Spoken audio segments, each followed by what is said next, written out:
Why is there so much pain and suffering in the world that we live in, particularly pain and suffering caused by pathogens like viruses and bacteria?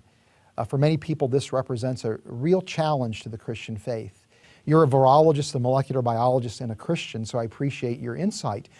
But in this episode, we want to maybe turn the tables a little bit and ask naturalists, ask materialists, atheists, how do you explain the origin of viruses? And is this maybe a problem for the evolutionary paradigm, more so than a problem for a Christian worldview? I think that's a great question, Fuzz, and I do think it poses certain problems for a naturalist. Number one, I just want to back up and say what I've said before, that we shouldn't paint all viruses with the same general broad stroke.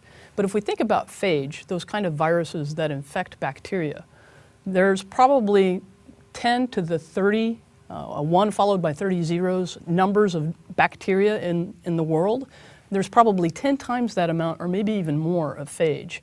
And as diverse as bacteria are, phage are equally diverse. And yet phage can't make copies of themselves. They can't replicate on their own. They have to replicate inside bacteria. And so life has to come before viruses in order for viruses to make more copies of themselves. So I think the origin of phage and the origin of bacteria is a particular challenge, as is the origin of life for a naturalist. Okay, now, so explaining the origin again of viruses then seems to be a problem for the evolutionary paradigm. Something that always strikes me as very intriguing as a biochemist is that some of the most elegant examples of molecular motors, of biochemical machinery, are found in viruses. I'm thinking of the DNA packaging motor, which is found in certain phages. Absolutely. Which is this ball and race mechanism that sends DNA spiraling into this bacterial capsid, the head of the bacteria. And it's an incredible motor, incredibly elegant. That almost seems like it's pointing to a creator's fingerprints. I mean, what do you think about that? I see it similarly, Fuzz. I think that it's absolutely fascinating the amount of pressure that can be counteracted as that DNA gets packaged into the phage head. And the fact that the machine is moving so quickly and so efficiently, it certainly outproduces many of our motors that are designed by brilliant engineers. So I think that things like that scream design in God's creation. So that would then be consistent with thinking about viruses and bacteria as being part of God's good creation, that we see a central role that these organisms play in the creation, and we can see, again, evidence for God's fingerprints in the design of bacteria and viruses in these molecular machines. So it's really a comprehensive worldview that makes sense of a lot of the data. Whereas from an evolutionary perspective, there's gaping holes, as you're pointing out. In Darwin's Black Box in 1996, Behe spotlighted and made famous a number of really interesting discoveries that had been occurring in biochemistry and cell biology over the last 2 or 3 decades. And what biologists, molecular biologists, cell biologists, microbiologists have been discovering is that at the level of individual cells, there are little tiny examples of nanotechnology, little tiny machines at work. The flagellar motor is the one that Behe made most famous. It's a rotary engine that powers a whip-like tail, a protein tail that functions like a propeller, and it moves the bacterium through liquid, enabling the bacterium to essentially track down its food supply. And this little machine includes a rotor, a stator, a drive shaft, a U-joint, bushings, bearings, and a whip-like tail that functions like a propeller. And the machine in some bacterial systems turns at 100,000 RPMs in one direction and can reverse direction on a quarter of a turn and turn 100,000 RPM in the other direction.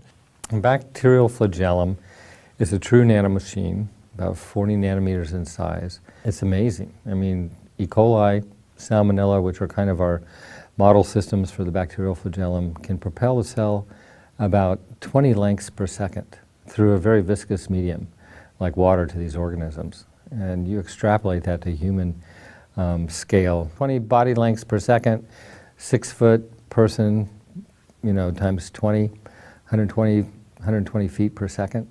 Mark Spitz or Phelps would be setting records with this type of propulsion.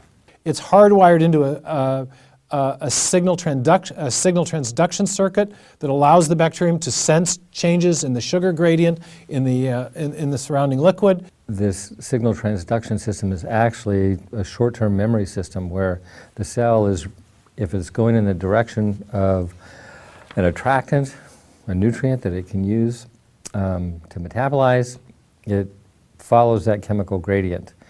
If it's a repellent, it will sense that and move in the opposite direction. So it's more than just this engine. It's an extraordinary piece of nanotechnology. It's high tech in low life. And so just by spotlighting these extraordinary pieces of nanotechnology inside cells, and the flagellar motor wasn't the only one by any means, Behe, in a sense, opened up a window for people. He opened up the black box of the inner workings of the cell and said, look, this is much more complex than anything that the early evolutionary biologists had envisioned. Darwin knew nothing of this type of nanotechnology in cells, and at the very least, we've got to come up with an explanation for this. Anthony here for D-News, and there are two things that are bound to get scientists into a knife fight.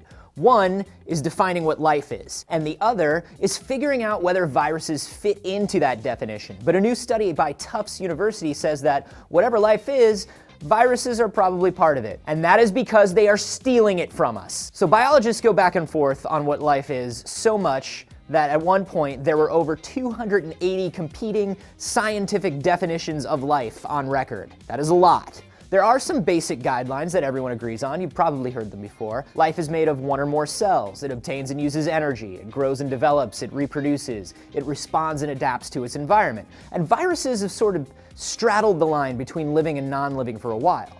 At first we thought they were poison, and then we thought they were living things, and then in 1946, Wendell Stanley got a Nobel Prize in chemistry for showing that they don't have the equipment to metabolize stuff, which means they can't get and use energy. Viruses also don't have cells of their own. They're basically just these little packets of DNA or RNA that live inside of other cells and piggyback on those cells' ability to reproduce, to get themselves replicated. And that's why they're so hard to define. They sort of borrow some of the building blocks of life from us instead of filling the requirements themselves. But now it looks like viruses don't just borrow those things from us. They steal them and integrate them, copy them, and make them a permanent part of themselves. So the team from Tufts took a look at a type of virus that attacks bacteria, which is called a bacteriophage, or just a phage, if you're nasty. This particular phage attacks cholera bacteria, and surprisingly, the phage had stolen the immunity system from the bacteria.